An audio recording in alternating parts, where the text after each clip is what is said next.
Joining us now via Skype from the Capitals practice facility is Capitals beat writer Katie Carrera. Katie, thanks for joining us again on Post Sports Live. Happy to do it, Jonathan.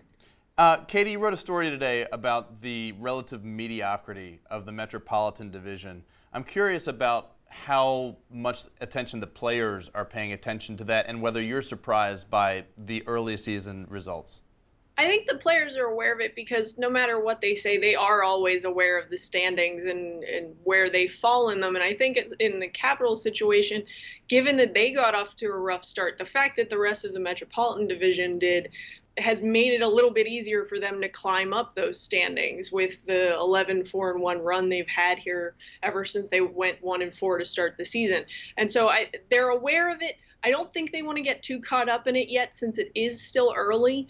And a lot of the Capitals players seem to think that even though the Rangers had a rough start under Alain Vigneault, that they'll level off. They know the Islanders can play better than they've been playing, that Philadelphia, for as rough of a start and coaching change that they had, that they can play a little bit better. And I think the Capitals sort of know that if they assume that all these teams are going to be as bad as they have been at the start, that's a mistake, and that they can't afford to make that. You mentioned their 11-4-1 record in their last 16, obviously a huge resurgence since their slow start. What factors would you point to as sort of the main ones in their success of late? The biggest concerns at the beginning of the year were sort of their defensive play and being able to create any offense at even strength. And in the last 2 games, they've scored 6 even strength goals. That was their entire comeback in Detroit. And then also that they scored 3 of the 4 goals that they had against St. Louis at even strength as well in the first period. And so I think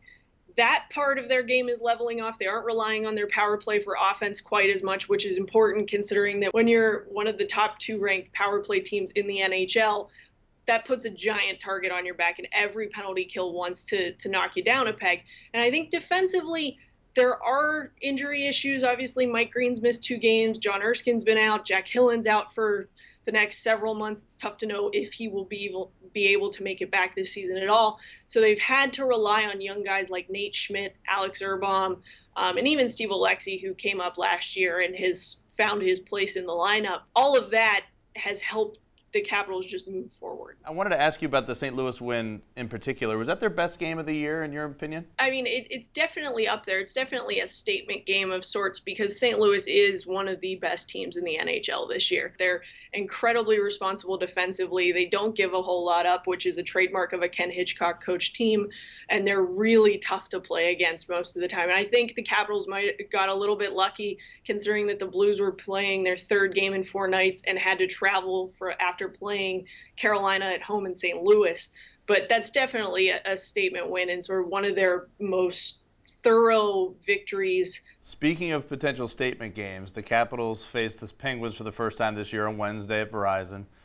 First place on the line. Obviously, it's early in the Metro Division, but you've got Crosby tied for first in points in the league. You got Ovechkin tied for first in goals in the league. They're both sort of where they're supposed to be. How big a game is this as a barometer for the team following that St. Louis win? I think it's a big barometer just to see if they can carry over that momentum that they established with the big win against the Blues, because the Penguins are their biggest rival, and it always brings out, I always sort of say they're unpredictable games when I'm preparing for them. I never know exactly what to expect, but for the first time in a long time, Alex Ovechkin and Sidney Crosby are both at the top of the NHL leaderboard, and they're both playing the games that you expect of them. Sid's had a little trouble scoring as of late, but he did get on the board last night when Pittsburgh beat the Anaheim Ducks. And I think, I wonder if we're going to see a little bit rekindling of that rivalry, because the last couple of years in the last year especially in the regular season, Pittsburgh dominated those games. And it's something that I think it's going to be interesting to see if the Capitals can follow up that win against St. Louis with an equally strong performance to pit these 2 teams together in the first meeting of the year, have it be for first place, and have Ovechkin and Crosby where they are right now. It should be a really good game. Katie, thanks again for joining us early this morning from Kettler. We appreciate the time and look forward to reading your columns and your stories or game stories going forward. Anytime, guys.